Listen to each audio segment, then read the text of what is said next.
Hello and welcome to CTOs at Work podcast series. In this podcast series, we talk to chief technology officers, engineering heads, product and technology leaders from all around the world and learn from them how they work, how they build and manage world-class technologies and products, how they hire great talent, and many more things. I'm your host, Love Chopra, and in today's podcast, I am really honored to introduce you to our guest who is from UAE and building technology and product for one of the fastest growing travel websites, which is UAE's first full-fledged service travel e-commerce website, and he is Albert Diaz. Albert is currently playing his role as co-founder and CTO at Musafir.com. Musafir is an internet-based travel agency based in Sharjah, United Arab Emirates, UAE, and Mumbai, India. Musafir was the UAE first full-service travel e-commerce website launched in 2007, which is also considered as one of the fastest-growing travel websites in India. Musafir.com dedicated towards providing an inspiring and premium travel experience. Albert is an e-commerce specialist. He is expert in scaling technology and building great products with a focus on delivering seamless user experience. Albert has managed the whole life cycle of innovation from ideation to implementation to commercialization. He built and managed product and engineering teams in various cutting-edge technologies at Musafir.com. And prior to co-founding Musafir, Albert delivered rich online user experience for proximity. And before that, Albert was Technical Strategist at Wunderman Mena. Albert has done his BSc Computer Engineering from American University of Sharjah. So with that note, I would like to welcome Albert. So welcome Albert. It's a great honor to have you on the show. Thank you very much for that, Love. That's very kind of you, and I'm happy to be here. Thanks a lot. It's a pleasure to have you on the show. So Albert, I was going through your profile and realized you had a wonderful career journey. So could you please tell us about your career journey so far, like how you climbed your career ladder and reached to this stage and become a CTO at Musafir.com? Okay, sure. So I graduated in computer engineering, and I was always fascinated with computers and technology. It was 2003 when I came out of college. I spent my first 6 months trying to find a good job. I didn't have the luxury of campus placements back then, at least not in the UAE, and so I had to look for an opportunity. I didn't manage to crack into IT or traditional engineering fields, so my first job came in advertising, and I used to work with a company named Wunderman, which is a global digital advertising firm and traditional advertising specialist firm as well. And I began that role almost serving clients in every field of industry with solving problems and addressing their challenges in digital marketing, whether it was an advertising campaign, a website, a microsite, a competition. And it was those early days working in that sort of a role, in the role of the service industry, that taught me some of the most valuable lessons that I've ever learned, and that is that there's no such thing as impossible, and there's always going to be a solution for anything, no matter how crazy or how unreasonable something may sound. It was just a matter of approaching it from a logical perspective and finding people, partners, and solutions to deliver a great idea. That continued with me into my second job, which also happened to be in advertising over the next 4 years. However, at the end of about, say, 4.5 to 5 years in advertising, it had begun to wear me out, if you will, take its toll, because it had involved a lot of late hours, a lot of tight deadlines, and I thought that it was about time that I explored something where I would perhaps be more in control of decisions, make better decisions, of course, as a result as well. And it was around that time in 2007 that I happened to meet two very dear friends of mine who I'd previously known in college. I'd studied together but didn't really approach an opportunity together. And we got together over a cup of coffee, which happened to be at a Starbucks.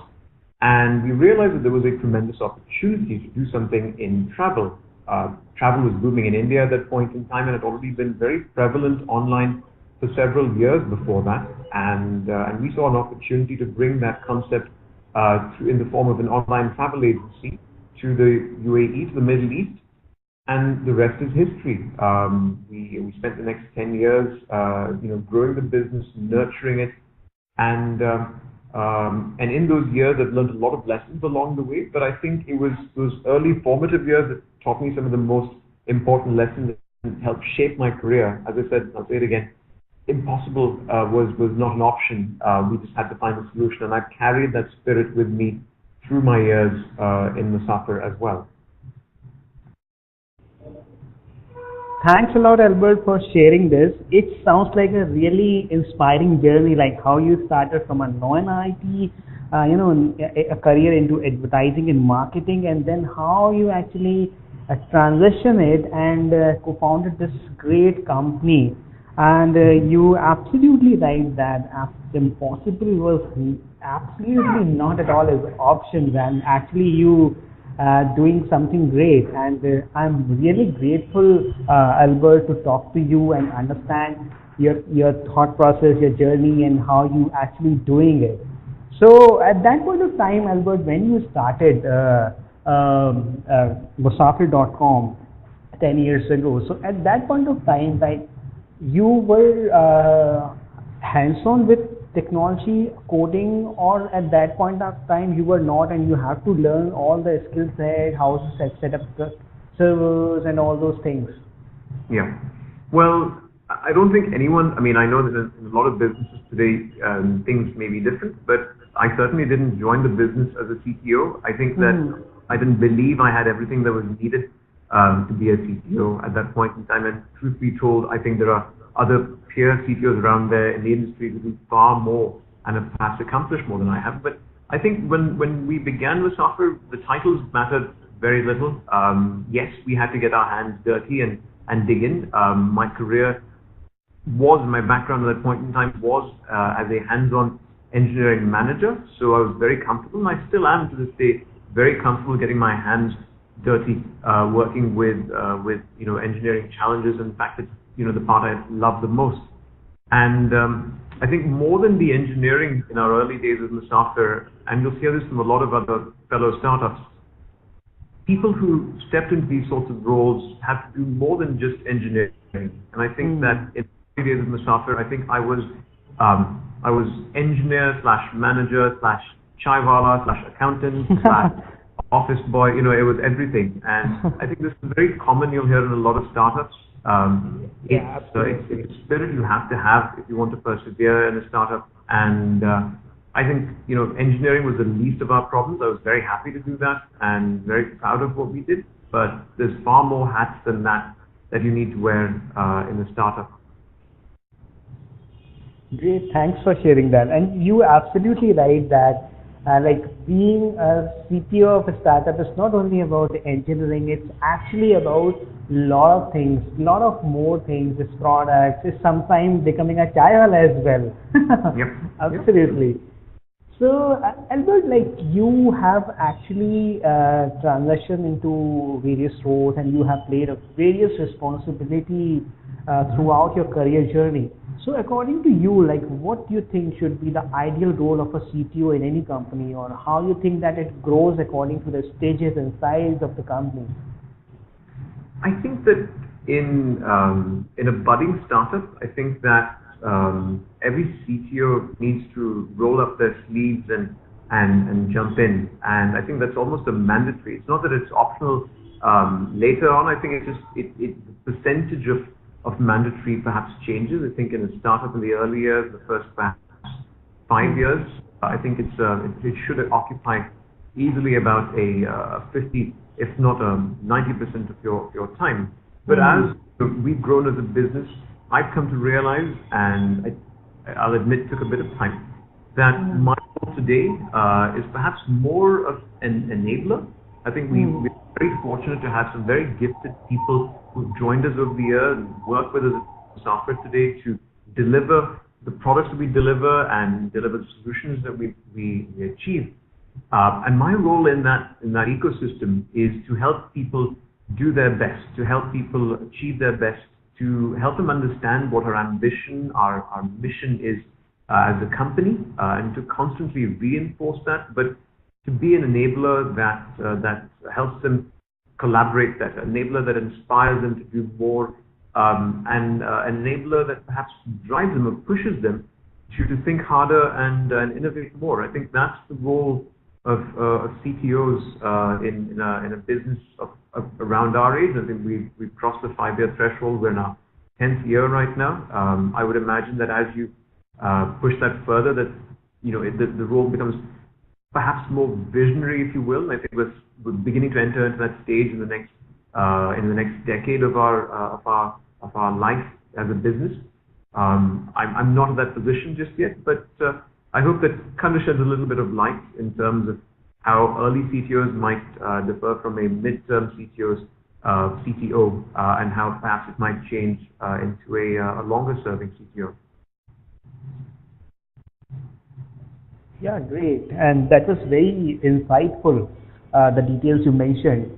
So, Albert, as a CTO in Musafir, what exactly do you do as a CTO? Or I mean, like, what's your day-to-day schedule looks like, or hourly schedule looks like?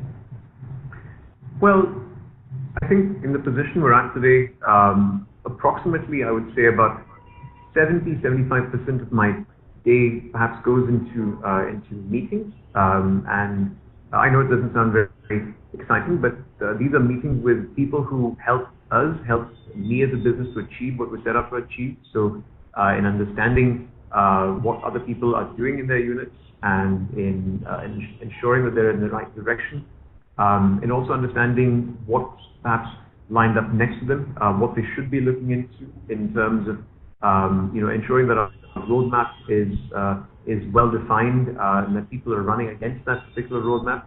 That probably accounts for about 70% of my day. I would say that the remaining 30% is perhaps a mix, depending on which week you might catch me at, of general management engagements. So I do have a role. I serve not only as CTO but also as co-founder of the business. So I have a role in the greater business in ensuring that we're running the right strategy in other units, in marketing, in e-commerce, in our financial operations as well. That probably accounts for about 30% of my day-to-day. That's probably about it, I would imagine. I don't get a lot of time, unfortunately, to do much work hands-on in the office when it comes to engineering. I leave a lot of that to my spare time in after office hours at home, late in the night, so maybe on the weekend. That's when I probably have a bit more freedom, if you will. For anyone who's been in an office, it's very hard to achieve things sometimes in the office, so I find it far more peaceful to work outside of the office, maybe on a weekend or a weeknight, to dabble in a bit of code and experiment with different things. But that's probably a random snapshot of my average day today. Awesome. Thanks a lot for sharing that. So basically, in meetings, like, you take care of a lot of roadmap related activity and what's going on right now within the organization. Are the team is on the right track or not? Or they are doing something, they can improve something, or you can put some kind of, as you have gone through the entire journey, you can recommend and suggest something better. And the 30% time you do more of a general management thing, in doing a lot of influencing activities, and doing a lot of blog writing, doing some keynote speaking, and a lot of other stuff. And I also recently I was reading, you recently delivered a keynote at the Customer Engagement Technology event, where you shared about innovation and staggering growth in technology. So could you please give us a few glimpses of how it was, what was it about, and what was the key learnings we should take out of it? Sure. I think that the CET forum, which was held last week, was a great opportunity to meet peers from the industry, and more specifically peers from e-commerce. And I think the key insight that I shared in the panel that particular day was about how we're seeing businesses faced with a challenge, and that challenge isn't, upgrading their technology or chasing up new versions and so on, but it's a far more profound challenge that businesses need today to determine whether they are going to be service providers or if they're going to be intelligence providers, and this is really the question that we find ourselves in today, and it's a strategy we're pursuing actively at this point in the year ahead as well. And so the insight that I shared at CET was about this particular area. It's, are you going to be an intelligence provider or are you going to be a service provider? And today in travel, as an online travel agency, almost everyone finds themselves in the shoes of being a service provider. Yes, an online service provider, not a traditional brick and mortar service provider, but I'd like to believe that our future will probably not lie in providing service, but in providing intelligence, and that's really what we're gearing up for as a business to cater. All right. So by the mean of like providing intelligence as a provider, so you mean providing a lot of tools which people can use, like providing a lot of APIs which can build application on top of that. So is this something in the direction of intelligence provider you are trying to mention? Well, probably a bit of yes and a bit of no. I think that APIs and so on are probably just the means in which we provide information, and that today we do provide APIs for other companies or even customers who might want to access our services. By intelligence, I mean that I think we have to go beyond just providing those services. So if I were to give you a simple example, if you were to try and search for a hotel online today, you might probably be proud in many cases to find that the site gives you, say, 400 choices or 600 choices, or in some cases even more hotel options. And a lot of people think that that's probably what the internet is for, freedom of choice and breadth of choice. But in a way, it's actually paralyzing us. I think we are at a position today where we're offered so much choice and so little time to make those decisions that we often either end up making poor decisions or making arbitrary decisions unless we have some sort of a pre-decided option. So if you were to travel to London tomorrow and know that you want to stay at the Mayfair, then fantastic. You don't really need an online travel agency. Anyone can almost tick that box for you. But if you didn't know, I think only intelligence would truly be able to help you make that choice. Intelligence, for example, as service providers, where we might tell you that these are the hotels that are closest to public transport. These are the hotels that are in the safest neighborhoods. These are hotels where more people have perhaps found positive room service than other hotels. Intelligence of that nature, and this is just very objective data intelligence, but then going a step further and understanding personalization level intelligence in terms of companies perhaps saying that we've noticed that you've stayed 3 times in the past at hotels where the swimming pool was on the terrace. So you know what? We've got a hotel here in Mayfair that perhaps has a swimming pool on the terrace as well. So we think it would be a great fit for you because you'll feel right at home. I mean, these are just little examples of how we could tap into the data we have access to today to deliver intelligence. And you know what? This isn't something new, because we used to do this as traditional travel agents, and I think when I say we, I refer, of course, to the travel fraternity, the industry I'm in. But we used to do this as if you walked up to a travel agent who was good, not the average travel agent, but a good travel agent, they would know you. They would know, yes, this is Love Chopra, and he enjoys holidaying in Europe, and he likes the hillsides. And so when he comes to me the next time, I'm going to say, hey, Love, did you hear about this new package we have?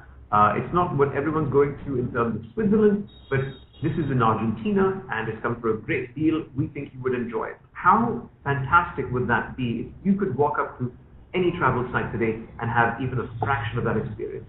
We don't give it, and I think the role of us, of myself and my peers in travel, is to try and crack that. Absolutely. Thanks for sharing that. So you mean right now the travel industry has actually evolved and reached to this stage where we providing a lot of choices to the customer, but it need to be actually catered in a way so that it can be personalized and really help customer in a way like one of the best travel agent delivering the service in some local area. So it need to be more humanized, more intelligent. I mean, the technology need to be delivered as it is a humanized. True. Yes. Absolutely. Thanks for sharing that. It will be really a great wave of technology, and I believe it requires a lot of data intelligence, AI, and a lot of data prediction on top of that to deliver the right recommendation to the end consumers. Of course. Absolutely. And Albert, while building products, we do many such things on which we feel really proud about. And you have worked with on like multiple projects on multiple features throughout your career journey. So what was your aha moment like, or something on which you feel like, yes, I have done it? Well, I think that, I think there are a lot of aha moments when you have 10 years, but I think the most recent one that we had as an aha moment was we were working on a project to try and improve the speed at which we delivered results to our customers. So until perhaps Q1 of this year, an average customer on Musafir.com would see results in, let's say, an average of about 7 to about 8 seconds. And we began an interesting project back then, which we referred to as sub-second search. And we wanted to deliver solutions and results to our customers in under a second. Now, that may seem trivial in a lot of other industries because in a lot of other industries, the companies themselves control the inventory that they distribute, which we don't. The inventory is not volatile, which it is in travel. And so these two posed a huge challenge to us. So our aha moment came in succeeding in delivering a feature known as sub-second search, where today approximately 60% of searches in Musafir are delivered in under a second. The remainder, of course, sometimes we do need to take a little longer to speak to other providers and so on. But that was our aha moment for this year. Awesome. Thanks a lot for sharing this. And I see like in Musafir.com, users are coming from various different countries. So how do you make sure that the platform is up and running round the clock? And what are the technology stacks you're using? So we, beginning with the first one, in terms of ensuring that our platform is always available, we do have an infrastructure team, and our infrastructure team are responsible for ensuring that our services are always provided. We do work with a managed service provider as well, and they ensure that our services are monitored 24/7 when, for example, our infrastructure team may not be up. So we have a team that operates out of the UAE and also a team that operates out of India. But there is a zone perhaps around, I would say, 12 midnight to about 7 in the morning when both teams might be asleep. So during those hours, we of course have a managed service provider that helps us ensure that our services are monitored and any alarms are escalated. In terms of monitoring, we use a number of monitoring tools as well. If it helps, if you're curious, we use a mix of New Relic and App Dynamics that both have been very, very helpful to us in our journey over the last few years in monitoring and understanding our systems proactively. In terms of our stack, we're a Microsoft stack business, which a lot of people often raise their eyebrows when they hear. I think there's so much of the Indian internet industry that's not on the Microsoft stack. Our came from a Microsoft stack, and so we've remained true to that over the years, and we continue to be a business running on the Microsoft stack. All right, sure. So but I think now these days Microsoft stack is also becoming like more of an open source stack, because we also use a Microsoft stack entirely and some pieces of open source softwares and some pieces of open source technology.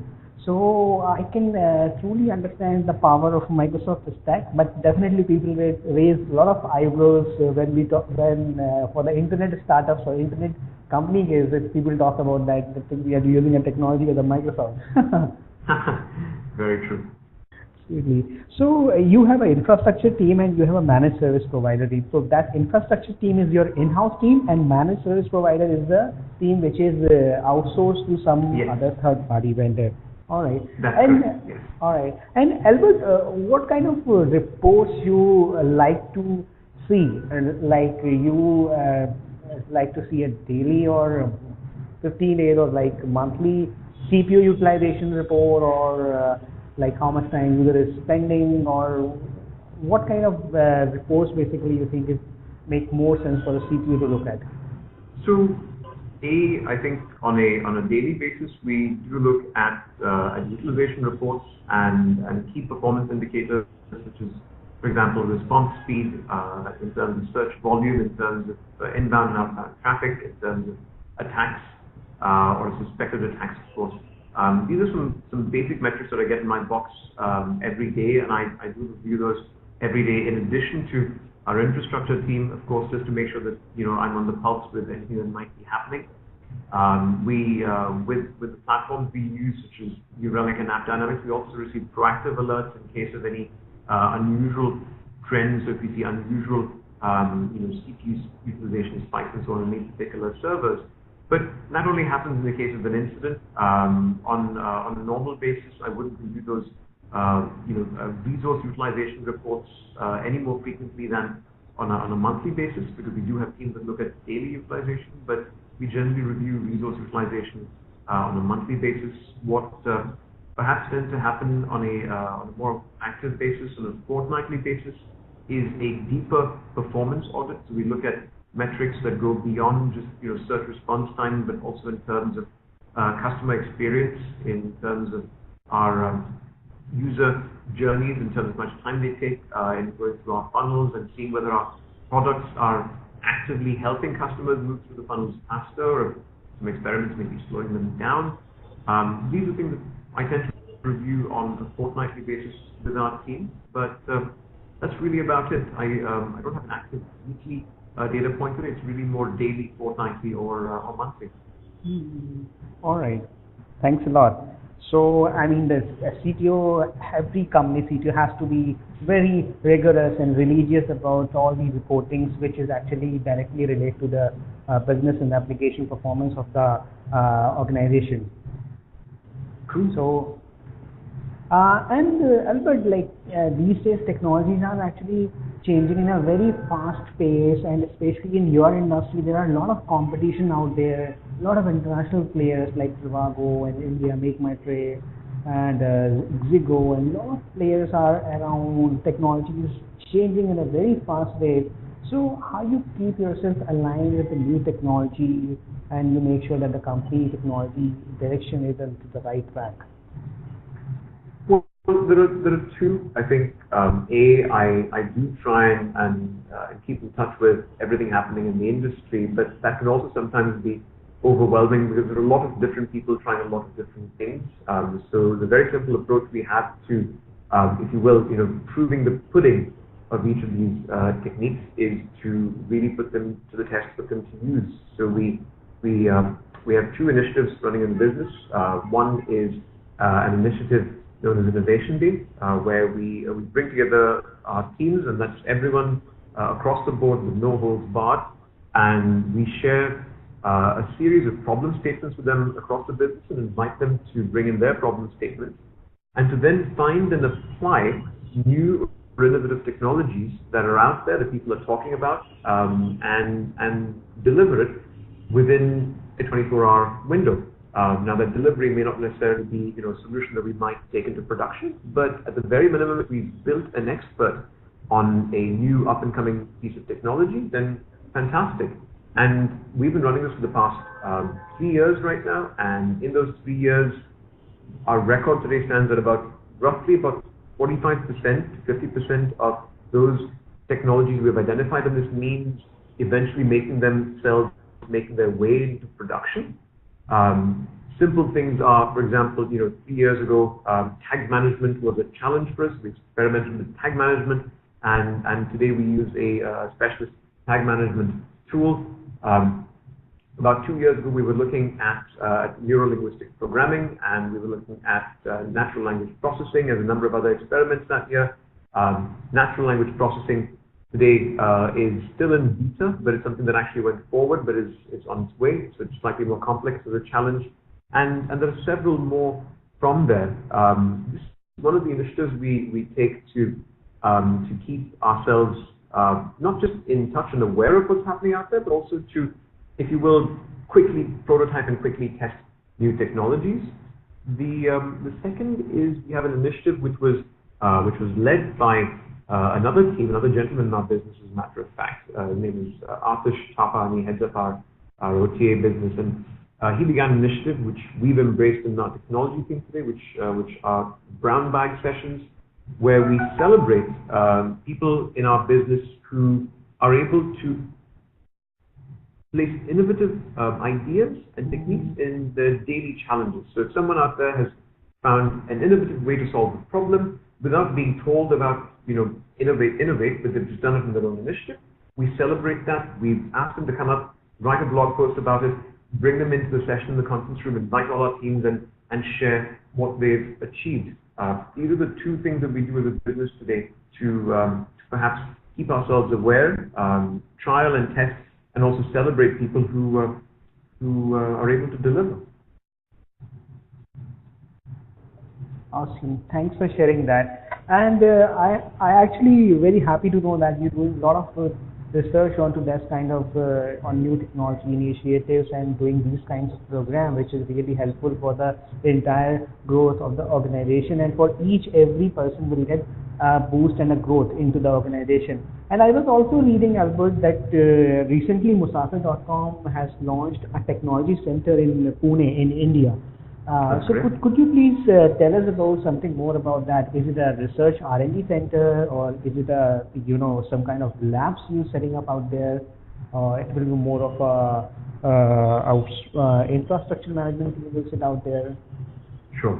So our new center in Pune is our first true engineering hub, because our engineering in the past has always been conducted out of centers which were initially established for business purposes. Of course, eventually had a technology team exist as a part of that. So, for example, in the UAE, technology accounts for about 5% of our team over here. In Mumbai, technology accounts for about 20% of our team over there. But in Pune, technology is 100% of our team. So it's our first dedicated center to technology, and as a part of that, Pune was of course a labor of love. It was something that we wanted to do for the longest time, to bring everyone under one roof, without the distraction of people from other departments, if you will, to be able to focus and deliver excellence in technology. That's the reason we set up Pune, and I think in addition to that, Pune of course offers a great environment. Pune is a young city. It's a lot of people who have a great work environment in our offices, live very close to where our offices are based, so people don't spend 1 to 2 hours commuting to their offices, which is something you'll hear very commonly in other cities around India. But these are some of the objectives with which we set out to establish that engineering center, and I'm proud to know that we've got a great team working over there. We're very proud of the things they're doing. Absolutely. Thanks a lot for sharing this detail. No, very welcome. Sure. Albert, when we actually talk about like every CTO has to do a lot of hiring decisions, he or she has to take a lot of hiring decisions. I'm sure that almost on daily basis you will also be taking a lot of hiring decisions. So what's your hiring strategy, and what do you actually look for a person who you're looking to hire under you? I think this is one of the hardest things, because I'll be very honest that I don't have the magic solution, the magic book, but I think that from whatever little reading I've been doing around, I've learned of 3 very important things in hiring people.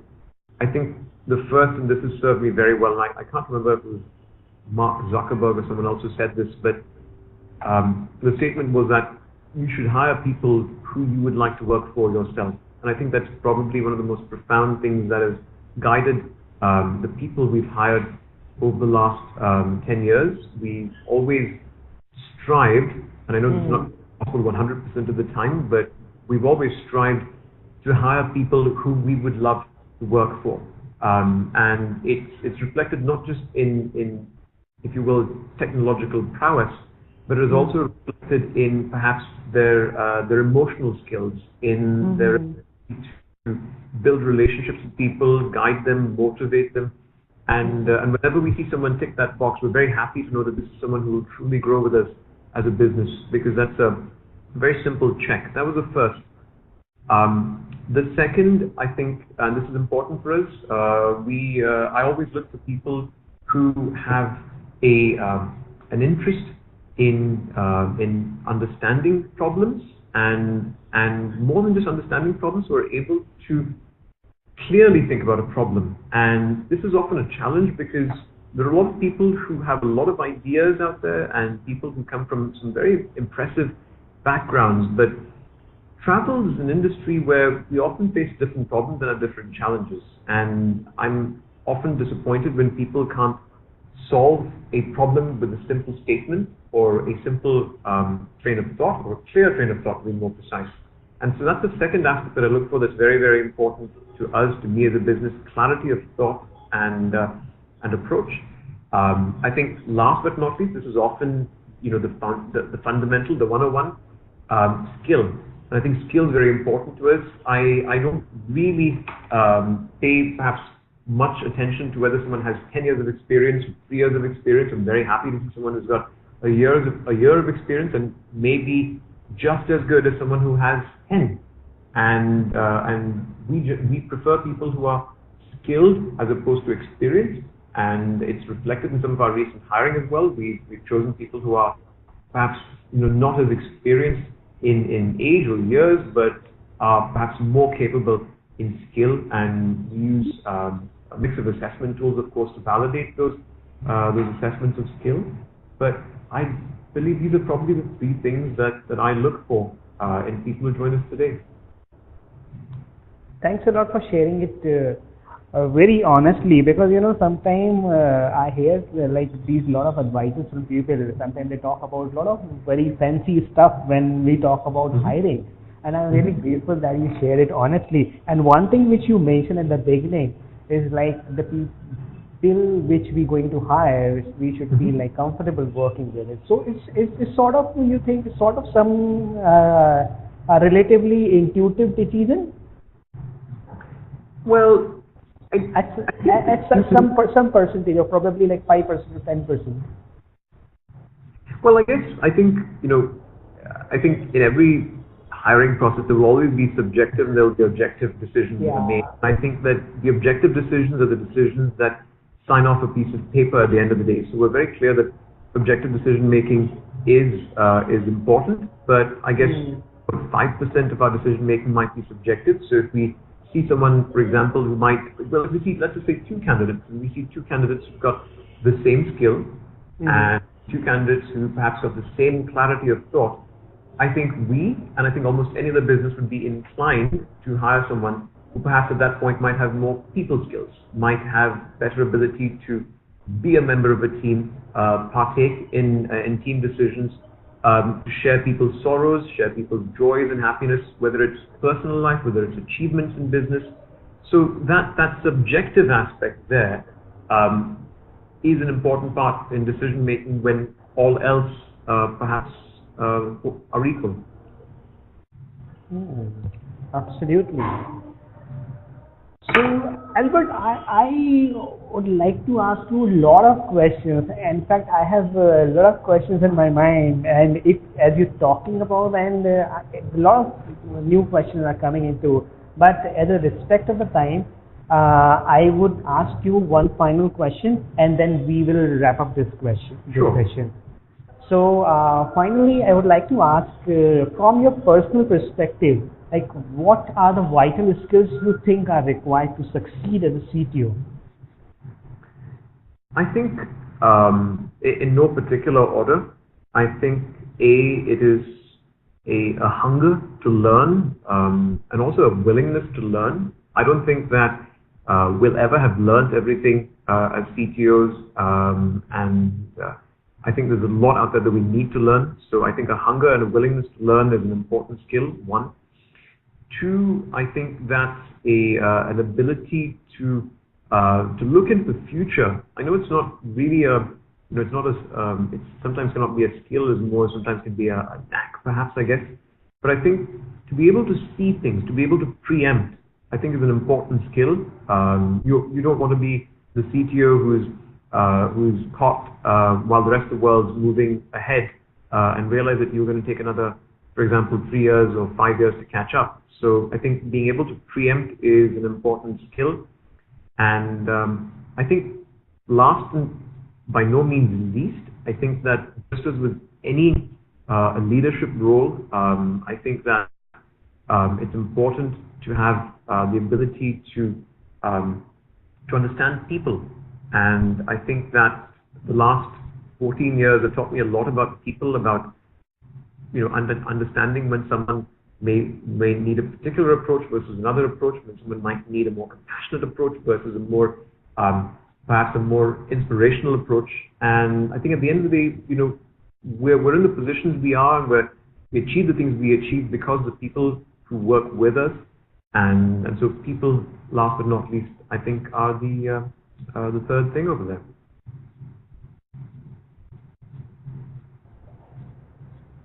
Cool. Thank you so much.